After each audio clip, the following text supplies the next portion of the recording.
ये खबर KR मंगलम university द्वारा प्रस्तुत की गई है।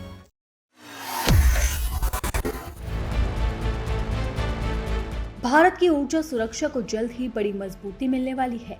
संयुक्त अरब अमीरात की सरकारी तेल company Abu Dhabi national oil company ने भारत में अपने कच्चे तेल के भंडारण को बढ़ाने पर सहमति जताई। इस कदम से भारत का रणनीतिक तेल भंडार करीब 70% बढ़ सकता है।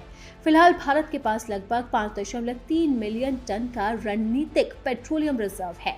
ये रिजर्व विशाखापट्टनम, मैंगलोर और पादूर में मौजूद है। अब ADNOC भारत में अपने स्टोरेज को बढ़ाकर 30 मिलियन बैरल तक करने की तैयारी में है। इससे भारत के कुल रणनीतिक भंडार में 40 लाख टन से ज्यादा कच्चा तेल और जुड़ जाएगा।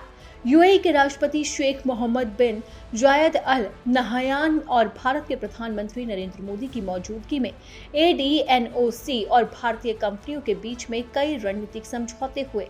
इन समझौतों का मकसद भारत और UAE के बीच में ऊर्जा साझेदारी को और मजबूत बनाना है।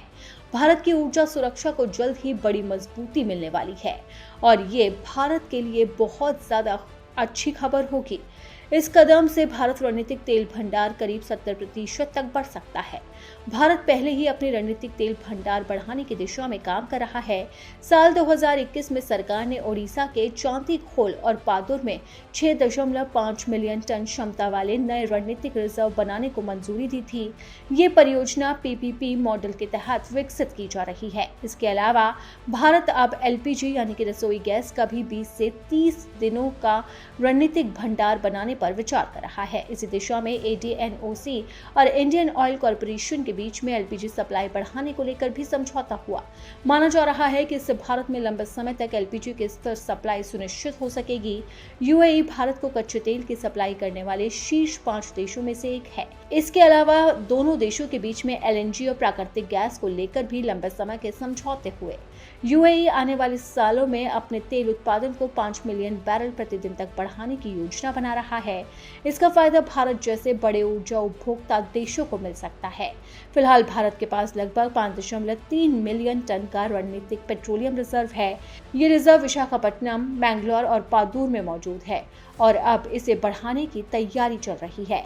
यानी कि साफ है कि PM मोदी का UAE दौरा कारगर साबित होता हुआ नजर आ रहा है। आपको बता दें कि प्रधानमंत्री नरेंद्र मोदी 5 देशों की विदेश यात्रा पर हैं। सबसे पहले उन्होंने UAE का दौरा किया, उसके बाद अब वो नीदरलैंड में है और UAE के दौरे में भारत को कई सौगातें मिली है। PM मोदी ने वहां के राष्ट्रपति से मुलाकात की और इस मुलाकात के बाद जो समझौते हुए वो भारत के लिए बड़ी खुशखबरी है।